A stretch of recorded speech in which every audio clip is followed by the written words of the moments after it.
We're Hey, such we're live now. Yeah, we're professionals now. Hey everyone, thank you for joining us in this week. I have a sister-in-law who lives in Berlin, and she said they call this the week between the years. So welcome to our conversation between the years. And I'm Marianne McKibben Dana. I write at the Blue Room, and I'm Edward Good, and I write at Imago Scriptura. we So also welcome. have a new feed for Pop Culture Pastors Hour. It's a Substack that's devoted to this, and we haven't started working over there yet. We got a few kinks to work out, but for now we're here.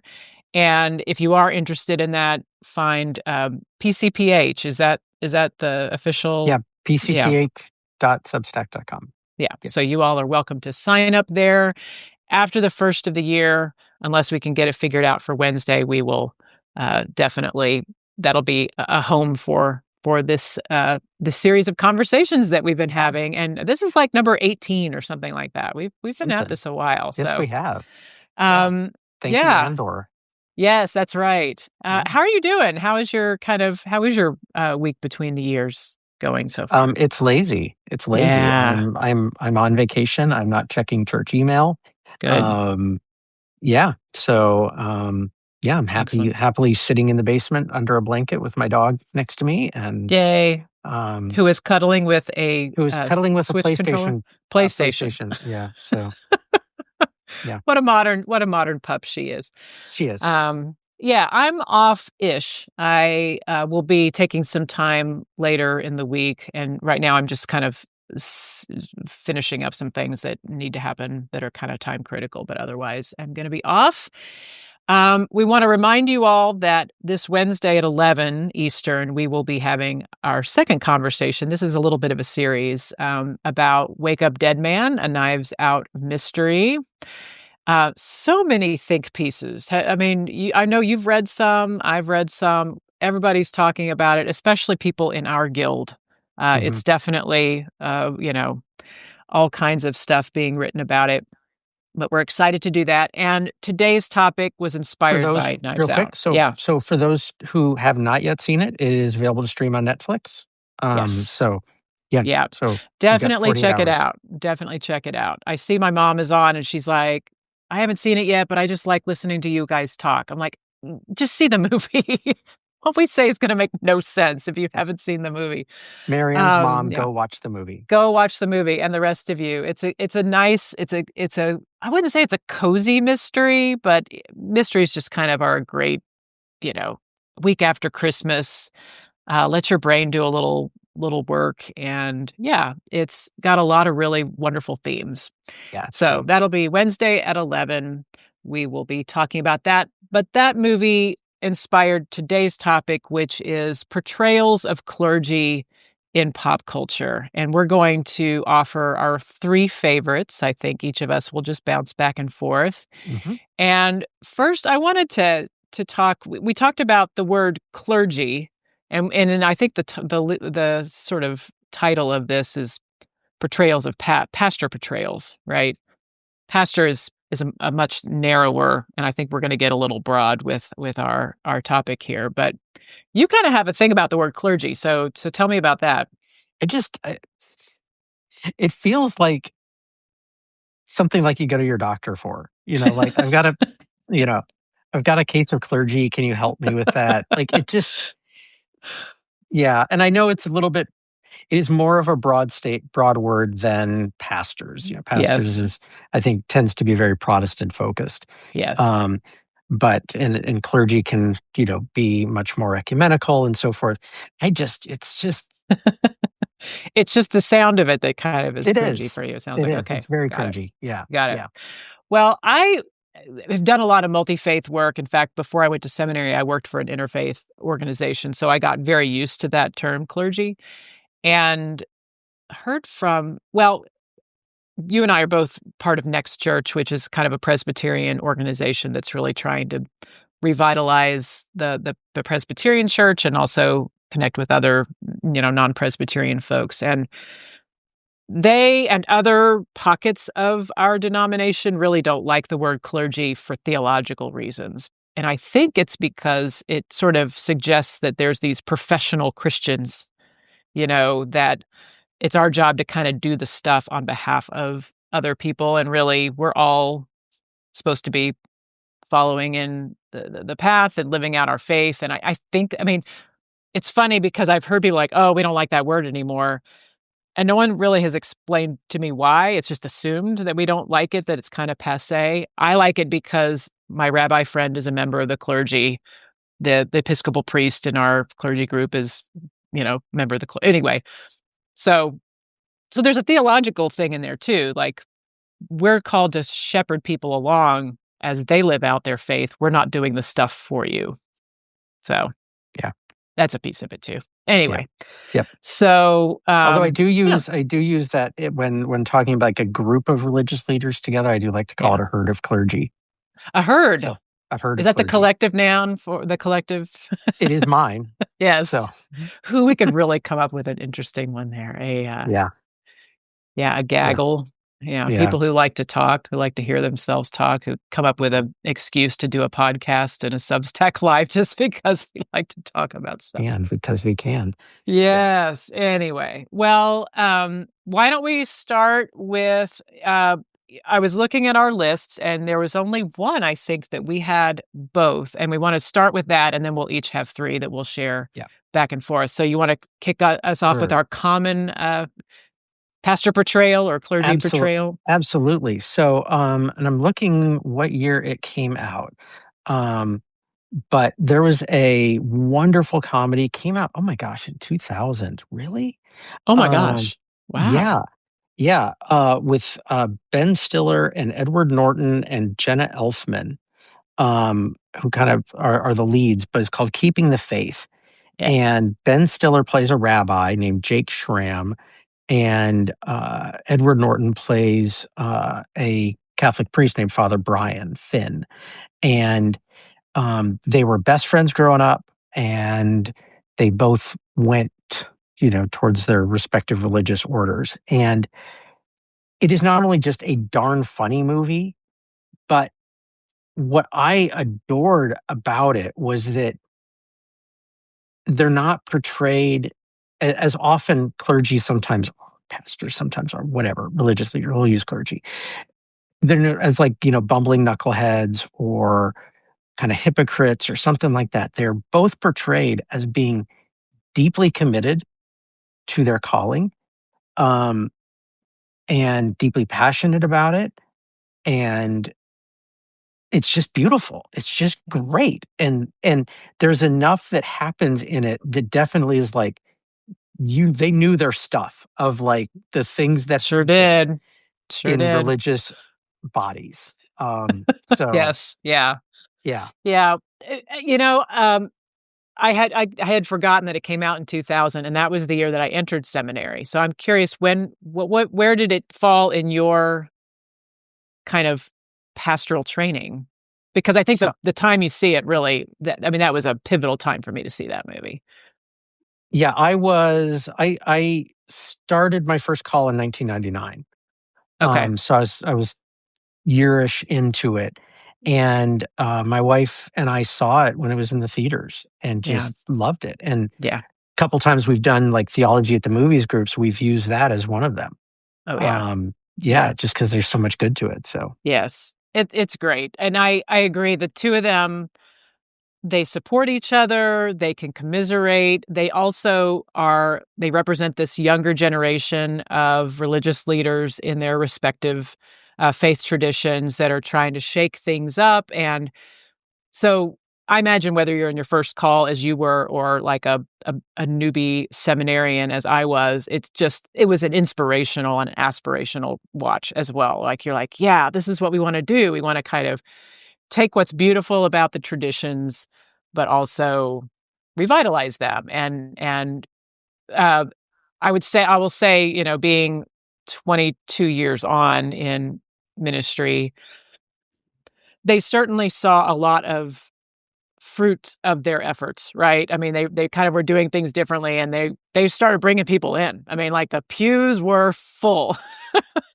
and it's a Hollywood movie, so that mhm. definitely is.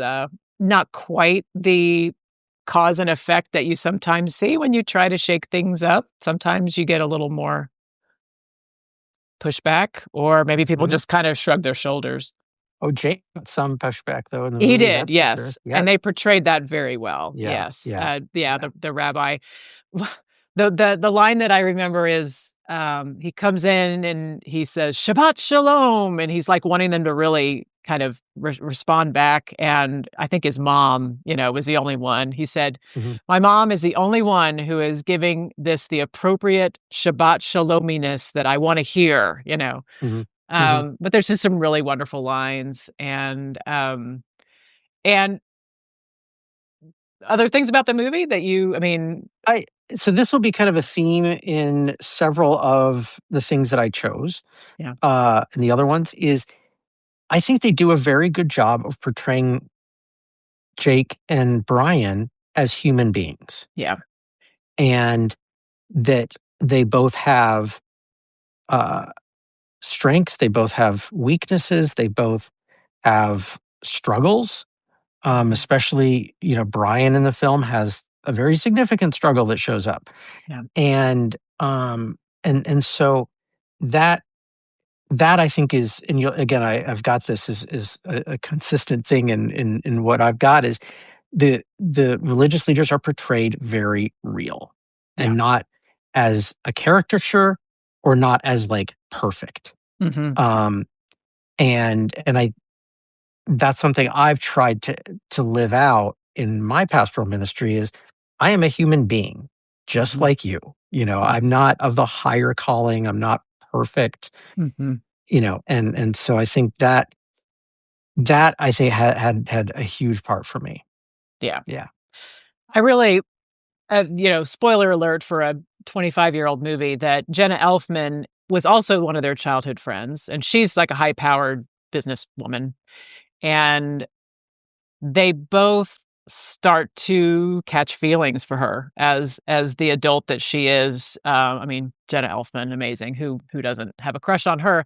Um, and and that's really a problematic thing for Father Brian, right? I mean, he takes this vow of celibacy, and I think the way they handle that is so compassionate and sensitive and smart. I loved, and I cannot remember the name of the actor who plays his mentor, who just really normalizes, like, and I may be making this up, or maybe I saw this in a different movie, but I think he says something like, I I fell in love every decade of my ministry. There was someone Yep. along, this happens, and then you recommit to your calling and what you were called by God to do. And I just really, I felt wistful for him. You see what it costs him, but also it does, he renews his focus on his Hmm. vocation, and it's really quite lovely. Yeah. It's so good. So It's so yeah, good. so highly All right. recommend. Yes. Well, should we jump into our lists? Yes, let's do our list. This was the one we All had in right. common. So now each of these are completely independent of one another. So do you want to All right. start with I'll let yours, no. or? Why don't you Okay. jump in? Okay. The first one that I want to talk about is actually from a book series. This is the Mitford series by Jan Karon, Karon, and it's Father Tim Kavanaugh. And I read these years and years ago, I think early in my own ministry. They are both escapist and also, um, because he's in this cozy North Carolina town, um, and they're very kind of low stakes, but uh, also very relatable, I guess. And Father Tim is, I would say, a lot more pious than I am. He has a very dedicated and deep prayer life, that he takes very seriously, which I appreciated on a kind of aspirational level. Um, but the thing that I remember most about that series is that, he falls in love and gets married.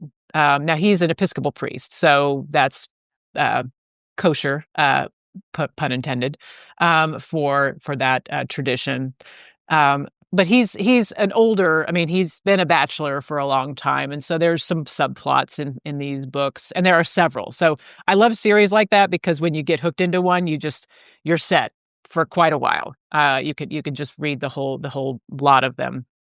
And uh, and he meets this woman, Cynthia, and they fall in love and get married, and it's very wholesome, I guess I would say. And so that might be a there's enough kind of he has enough foibles and he has enough kind of I mean, he's a very well fleshed out character, but it also is just a very cozy kind of story.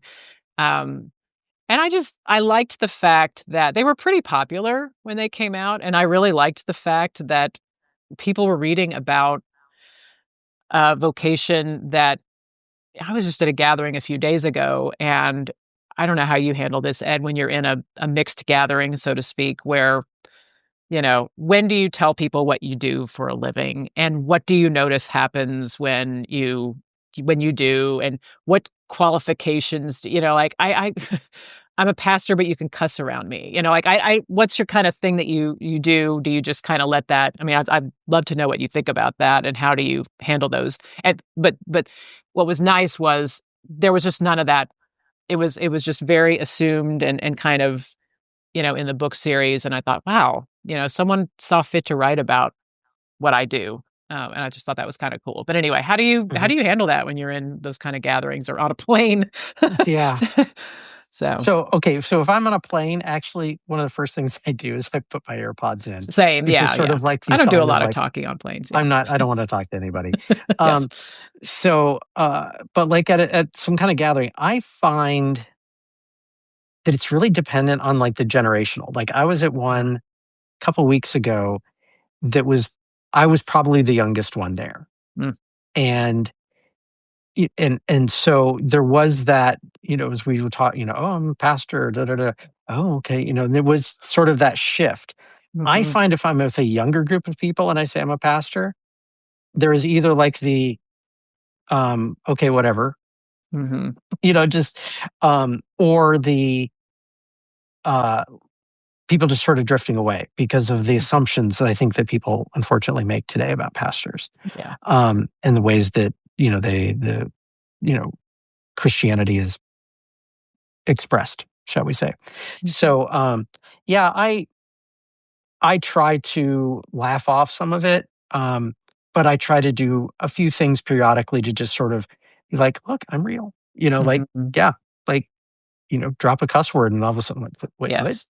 Right, Yeah. right. So, Yeah, and I think Father Tim does not cuss in the Mitford series. mhm, I think he has something along the lines of fiddlesticks. I don't know if that's it because it's been a while, but mhm, um, so he definitely has a higher level of piety than I do, but also maybe the people in the town have kind of hold him at reserve at arm's length. But because we see his inner workings and his frustrations and all of those things, he does feel very real, even though he's of a different generation and perhaps, carries himself with a little bit more of a formality.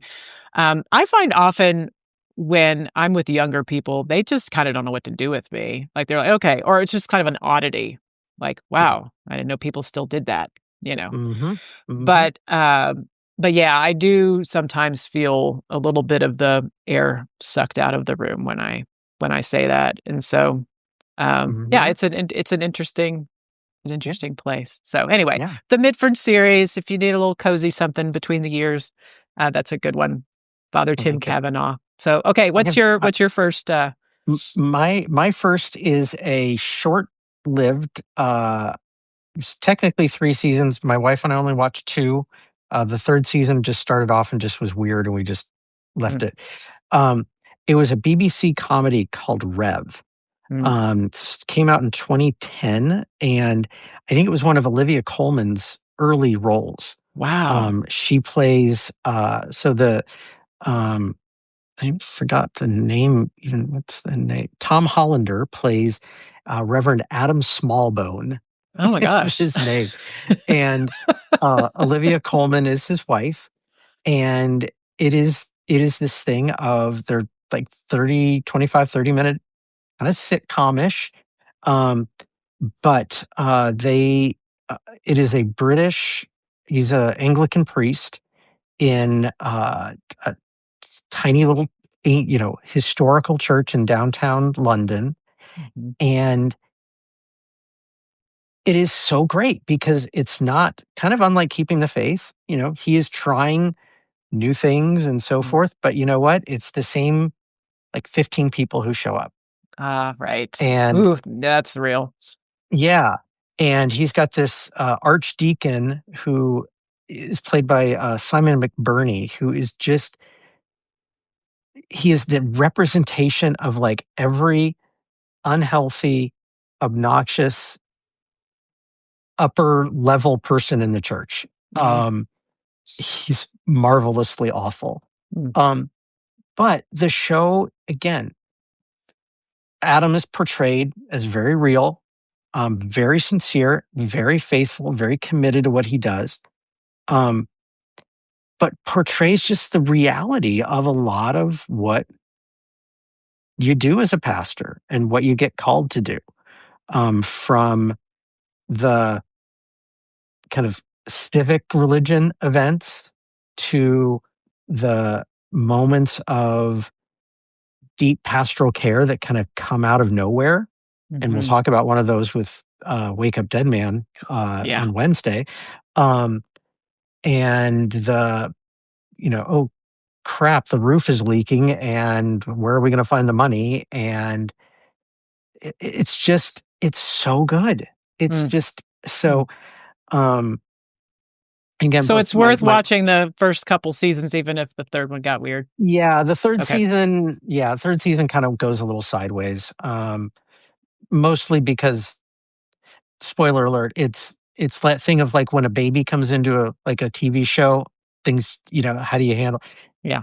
That's what it is. Okay. Um, and so, um, yeah, it's a it's kind of like you're talking about with the Mitford series. It's just kind of a warm show. Like it's a good show. It's a good-hearted show. It doesn't get into like massively deep topics. Um, but it's a very real and also just shows kind of like with Keeping the Faith. Definitely the people writing it, they've been in the church. Mhm. And so they've got some of those personalities of like the person who's always at the church and always wants to volunteer and help. And there's times where you're like, okay, that's great. We love you, but Mhm. yeah, Yes. that kind of thing. And um, Yeah. yeah, so My friend Becca has a phrase. So Ed and I are both Presbyterians, and we have the organization that oversees our medical and dental and our pension is called the Board of Pensions. And Becca has this name for people who just like on a Sunday morning they want to tell you that there's no toilet paper in the ladies' room, or or there was a typo in the bulletin. She calls them the Board of Mentions. So that is it sounds like there's awesome. some Board of Mentions at the and there are Definitely. definitely Board of Mentions in the Mitford series. Like they, Mhm. and we would call them busybodies, that just have to let you know.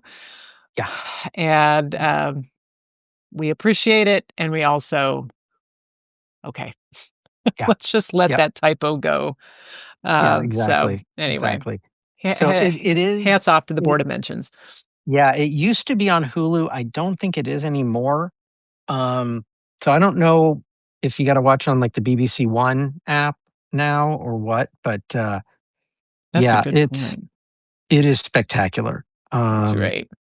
yeah, I um, just realized my next one, I don't know where to see it, so you all looks like you can rent it on YouTube. Anyway, great. okay, I will check out yeah, Rev. Awesome. All right. My second, nominee is actually a 2011 movie, that I preached about, and we're going beyond clergy in the sense of pastors of a specific congregation, and we're getting into, like, more monastic.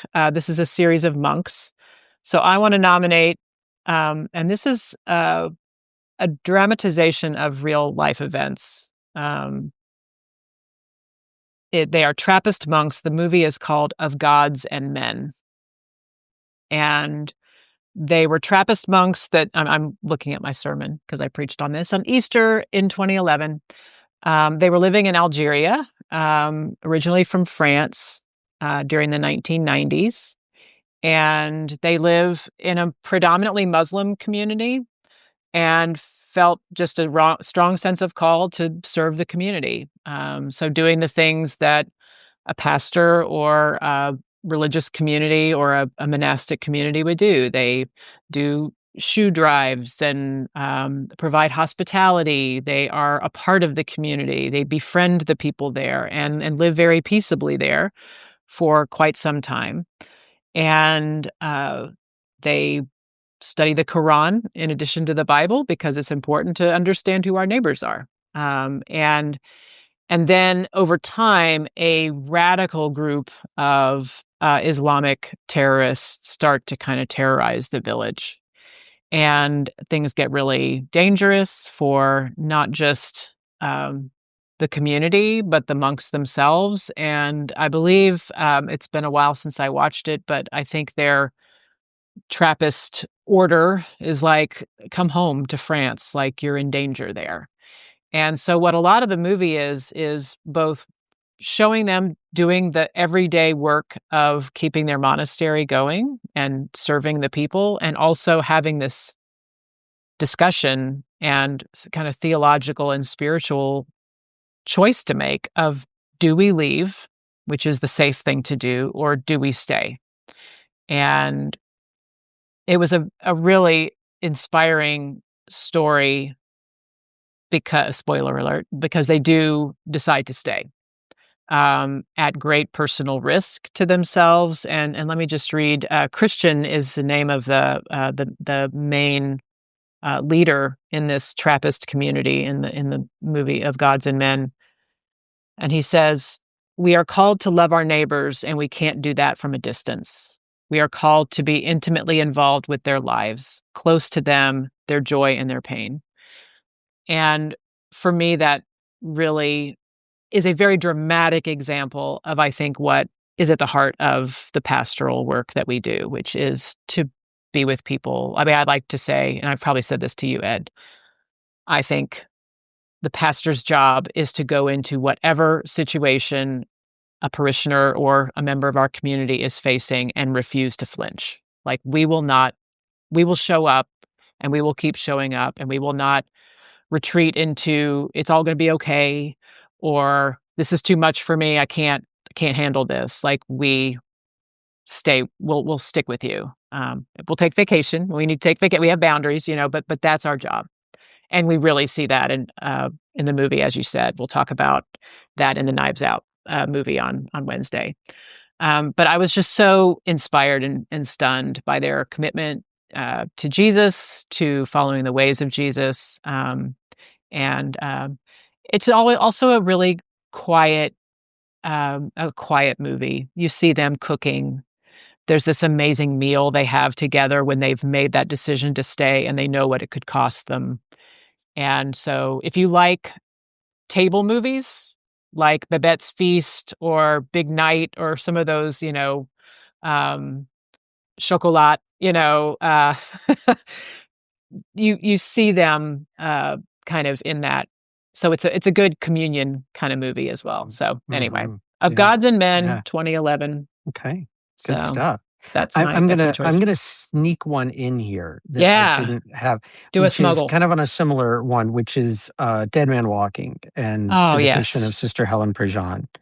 Um, this depiction of this Catholic nun who you're talking about, you know, being in the middle of it and not flinching. Yeah. Like, she does that as she is the spiritual advisor for a man on death row, and it's a based on a true story. Yeah, it Hmm. is. Yeah, Oh yeah. and of course, yeah, Helen Prejean's a real person. So, um, but just the way that she's there with the family of the victim, that she's there with Sean Penn's character on Hmm. death row, with the administration at the prison, like the whole thing, and um, yeah, so just throw that kind of in Yeah, that's a sideways. good So, smuggle. That's definitely yeah, a good one. yeah, I remember um, that movie. I think I think I'm remembering it right. That she's like, just look at my eyes, like just and wanting him to the inmate who's put to death to like see eyes of love. Like the last thing he sees is the eyes of love. And what an incredible, and that costs her. I mean, I also remember in that movie she gets resented and I mean really vilified by the victim's family. Like, Yeah. what kind of mercy does this person deserve who did this heinous crime, which he did do? Mm, It's not like he was wrongfully convicted. So mm, anyway, yeah. good smuggle. I'm glad you put Yeah. that one in there. So Yeah. good. So All right. I'm gonna and my next it's how do I put that? It's kind of I wanna I'm gonna combine two because what engaged me about them was that they did the similar things, but in very different films. So Mel Gibson's character, while I'm not a big Mel Gibson fan, um, the movie Signs, the M. Night Shyamalan kind of sci-fi-ish one, he plays a priest named Graham Hess, who has his wife was killed in a horrific car accident, and he sort of left the church. Mm, But he's still within the community, and people still like, oh, father, like, but facing this major tragedy. And then there's this other thing going on with the sci-fi, which is really not the thing for me with this, but just this reality of what happens when major tragedy comes into a religious leader's life. And the other one is a 2017 film called First Reformed with Ethan Hawke, which is a really hard movie to watch. Have you seen it? that's why I haven't watched it. I Yeah, really, really want to see it. And I it's love Ethan Hawke. it's really hard to watch, but Yeah.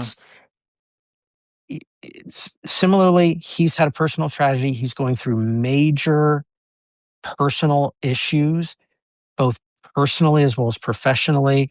His tiny little first reformed church is basically being bankrolled by like the local megachurch.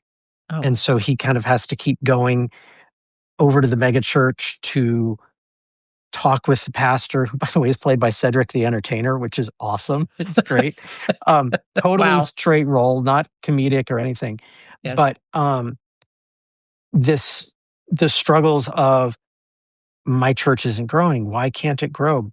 But Abundant Life Church is growing like crazy. And why aren't we, and in the midst of it, just these deep personal tragedy that he had Mm, faced. And so yeah, kind of with both of those are um what happens when major tragedy, major struggle comes into the life of a religious leader. mhm. And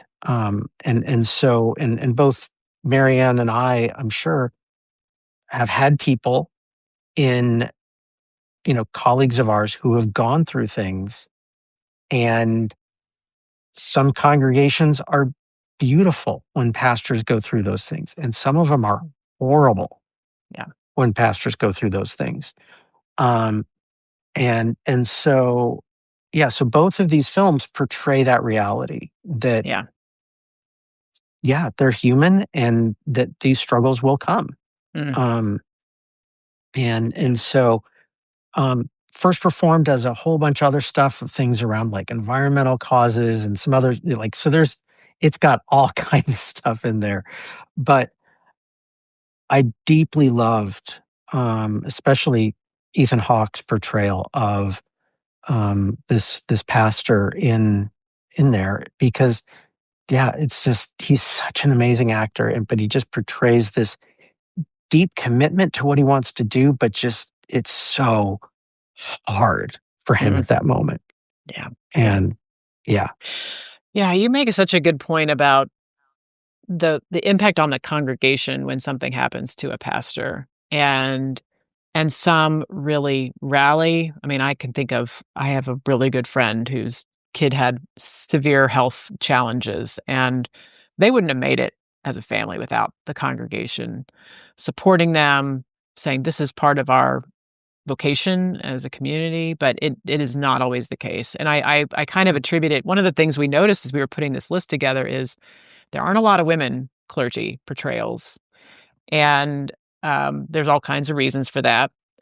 But it speaks to this issue because I think there is a kind of we want daddy to take care of us aspect to a lot of some congregational dynamics is right. You're our shepherd, our kind of father figure, maybe literally in the case of priesthood, and you couldn't even take care of your own. Like how fair or not, and usually not fair. Right? It's not anything that people bring on, but it's like, man, if the pastor's family is vulnerable and the pastor can't keep that together, whatever, forestall any tragedy that comes, we're all vulnerable.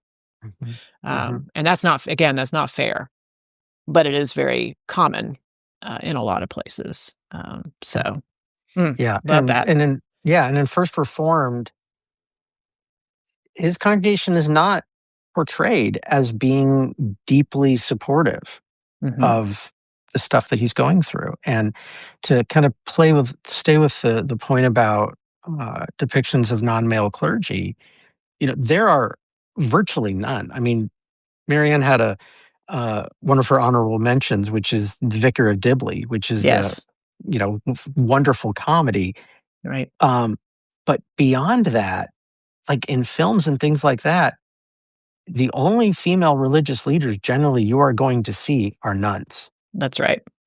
Hmm. And so and yet what I have seen, in my role beyond my congregational role in working with what's called the presbytery, I've seen churches actually be so much worse to their female pastors than to their male pastors. Mm-hmm. Um, Especially when something like pregnancy comes in an unexpected way. Hmm. And just sort of like oh, well, you can just jump right back in. Well, Right. Right. no. Like Hmm. and so yeah, it warms my heart when I see those congregations that really just they will embrace their religious leader, their clergy, and support them through these things, whether it is something with their family, themselves, or even just like a spiritual crisis they go through them on their own. Hmm. So Yeah. yeah. So yeah, I, Signs is a great sci-fi movie, a little bit lighter. First Reformed, it's a hard watch. all So right. I yeah, love it. Very good. yeah, All right. Well, while we're talking about, as you said, nuns, I'm going to smuggle this in, is The Sound of Music. We have, it's Christopher Plummer, who of course plays Captain Von Trapp, once said that that movie is like being bludgeoned to death by a Hallmark card. um, but it's The Sound of Music. It's a classic. But I do love the portrayal of the sisters. And even the Reverend Mother, who is very proper and pious, but just understands and releases Maria to be able to go marry Captain Von Trapp. That is her call. That's her vocation, to be a spouse, to be a mother to these children, and that's not lesser than. It's just different. But of course, you have the last scene with the feisty nuns who mess up the car so that the Nazis can't go after the Von Trapp family. And I love that. And I don't know if I've had spiritual directors who've been nuns. I've gone to retreat centers that nuns have run, and they are a feisty, they're awesome. they're a special bunch. Yeah, I keep getting a note that my internet is unstable, so I'll trust you to carry on without me if I just drop off altogether. My final pick, and then we'll each have it. We can add any more honorable mentions, and then we each, I think, have a. Do you have a dishonorable mention? Yes, you do. I see it yeah, there. I do. Um, okay, my final, and this is kind of it's not a cheat, but it is definitely expanding what we're talking about in terms of clergy is a monastic figure from a property that Ed and I both love, from Rogue One, and it is Chirrut, who is one of the guardians of the Jedi Temple on what's the name of that planet? Jeddah. Is it Jeddah that they're Jetta, on? Jetta. Yeah. Yeah, Um, Chirrut is played by Donnie Yen, and he is a fighter in addition to a protector. He is force sensitive, but not a Jedi himself, but is so unshaking in his faith. He's blind, and yet the Force allows him to see or to perceive in a way that benefits him at various points. He's a great example of, um, we don't ever see him praying, but he is a prayerful person, I guess, to the extent that you can be in the Star Wars universe. I mean, his "I am one with the Force is with me." And he repeats that at pivotal moments. And I think if I have a prayer life, that is the way that I pray, with kind of mantras that are more woven into my life, rather than it's 9 a.m., it's time for me to have my devotional time where I read my book and I have my little prayer time. My life just has never really conformed to that kind of rhythm, even though I admire it and maybe would benefit from it. For him, it's more woven in. He's also very funny. There's a point where he and a couple other characters kind of get sort of grabbed by some people, and they're taken to a place, and they put bags over their heads. And he's like, "Are you kidding me? I'm blind." Mhm. So there's a lightness to him, an absolute commitment to see the mission through. I mean, longtime PCPH listeners know that we are big Rogue One fans, and his sacrifice for the cause is truly inspiring. So, it's a little bit of a cheat, but I couldn't resist shouting out "Cheer It, Imwe" Of from course. Rogue One. So, Well, and just to play with that a bit, it's interesting how much science fiction does bring in religious leaders, mhm, like religious figures, because I also on my list had Shepherd Book from Firefly, okay. um, show that should not have gotten canceled when it did, but it did, and Alosha from Battlestar Galactica. That Mhm, in both of these shows, they have these very key religious figures, and sometimes I think there's this sense of like as society progresses into something different, that religion will fade away and, so mhm. forth. And that it's not. And even there's a show on Apple TV right now called Foundation where religion is very much woven throughout. And so I find it interesting that sci-fi continues to bring that in. So, Yep. whether it's Cheer It, and the Mhm. Force in general with Star Wars, but also, Shepherd Book and Firefly and Alosha and so forth. Yeah. Yeah, Yeah, I ran that one by my brother Matthew, and he said you could also bring in the Force healer in Andor, and kind of just totally. grab her in as well. We don't get any sense that she has religious training at all. Not that you need training in order to be a religious leader, but she too. And I love her because what does she do? She's just working on the rebel base. Hmm. She Hmm. has a and that's true of a lot of pastors today too. Like, you and I are professional, like, we work in the church, that's where our income comes, but a lot of people of small churches, they have a job during the week, and Hmm. the religious work they do is, on their own time, or just a small bit of income. So, Yeah, anyway, yeah, yeah. love it.